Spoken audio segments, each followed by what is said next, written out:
We're here on the Norfolk Broads to talk about my book of Chalk and Flint, A Way of Norfolk Magic.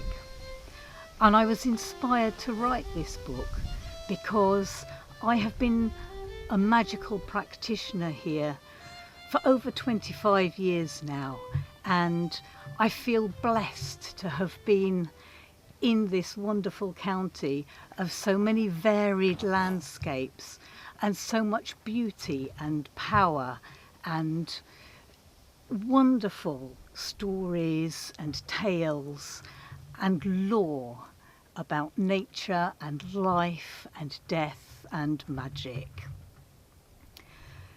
It has been said that Norfolk is a county which is peculiarly favourable for the production of witches. And this is indeed true, because during my time working magically here, I've met so many witches of different kinds, magicians and all sorts of other people on religious and spiritual quests. And maybe this is partly to do with the chalk and the flint, which in Norfolk form the earth beneath our feet. And to us, these are the twin powers of the goddess and the god, Our Lady of the Chalk and Our Lord of the Flint. It's because of them that everything grows here. The lady decides what plants and what creatures will thrive and flourish here. And the Lord of the Flint, he is our builder and our protector.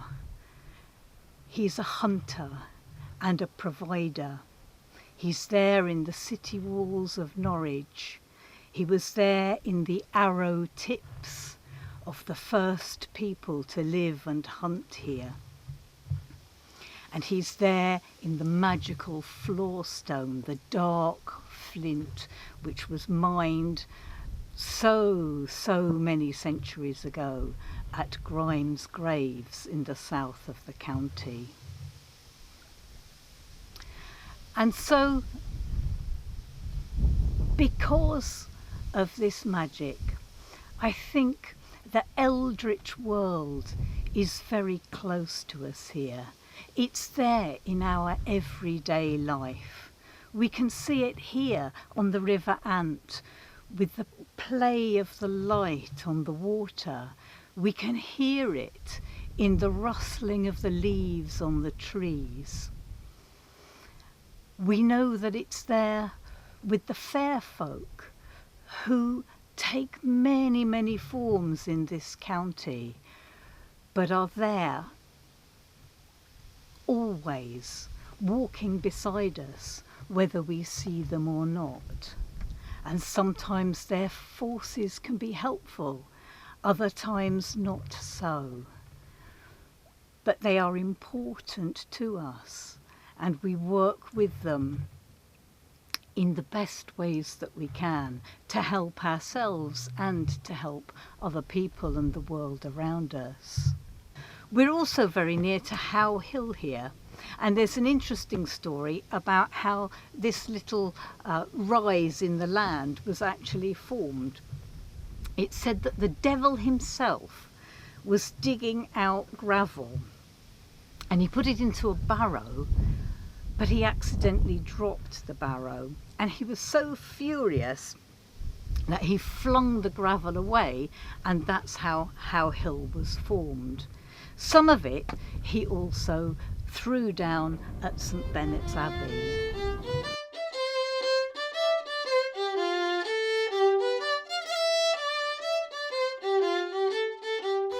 I'm standing in St Bennetts Abbey, which is a fabulous building set in Norfolk's Broadland.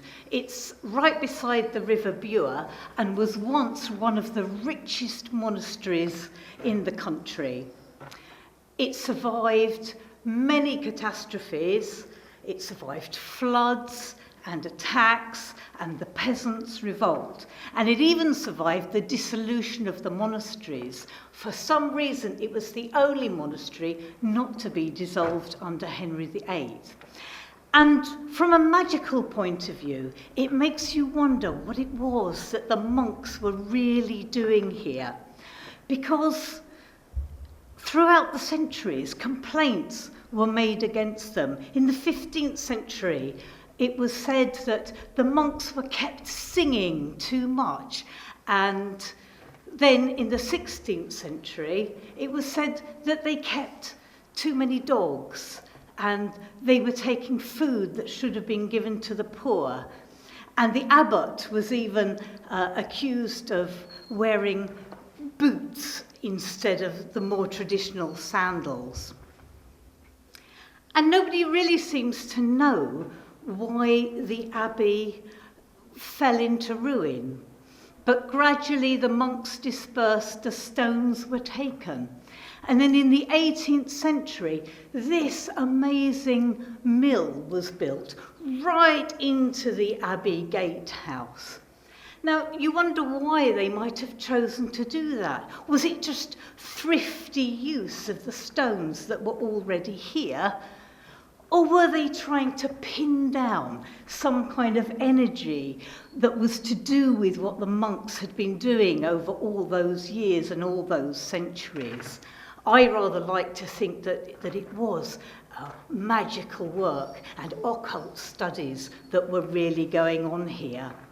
And this may, of course, be connected to the story of the Ludham dragon, which involves this very place.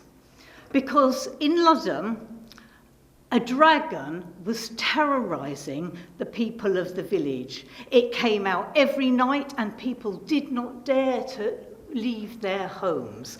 This dragon was said to be terrifying, about 12 or 15 feet long, but very angry. Now, one brave villager at one point decided that enough was enough. And on an occasion when the dragon happened to come out, unusually during the day, this villager organised everybody to get a big flat stone, which isn't that easy in Norfolk, and roll it in front of the dragon's lair so that he couldn't get back into it. Well, the dragon was absolutely furious. He lashed his tail, he broke and smashed things, and finally he came down here to the abbey, and that's where he disappeared. But is he still here? And can you still feel his presence in this gatehouse?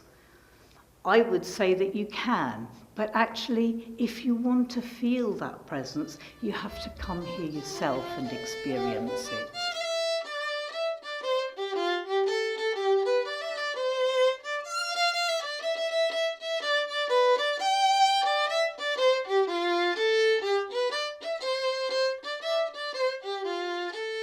There are lots of magical and beautiful trees in Norfolk. There are the pollarded willows of Broadland, there are the pine trees in the Brecks, and there's the Hethel thorn in South Norfolk, which is ancient and magical. But we've come now to see this particular tree in East Somerton, in the centre of the ruined church of St Mary. Because there's a fabulous witchly legend about this place. And the story is that the villagers here became angry with a witch that was living here, so they buried her alive in the centre of the church. In revenge, the witch, who just happened to have a wooden leg, kicked her leg up and it grew and turned into this magnificent oak tree, which destroyed the church. Norfolk's Nameless Tradition, which this book celebrates, is a loose association of magical practitioners and seekers who love the richness and liminality of the county. and magic emerges directly from the land itself, but also from our studies of plants, of animals, of folklore and history, and of course the ways of our ancestors. But this is a living tradition, so experience is really important. Sometimes this may mean coming together to perform ritual or to share our knowledge. At other times, it could mean working alone, being by oneself within the landscape, listening to the guidance of the spiritual beings that dwell here. So for us, a very helpful practice is that which is known as sitting out, just being outside on your own in the landscape. There are many places that you can do this. Of course, one's own garden is fine, or a local park, or even a forest. But one of the nicest places to come is out here on the coast, because it's here that twice a day we can see Our Lady of the Chalk stepping out of the sea and onto the land, giving us a glimpse of that which was submerged before the Ice Age. So I'm stood here on a chalk outcrop, enjoying the sound of the sea and the beautiful evening light of the sun as it gradually sinks down behind the cliffs.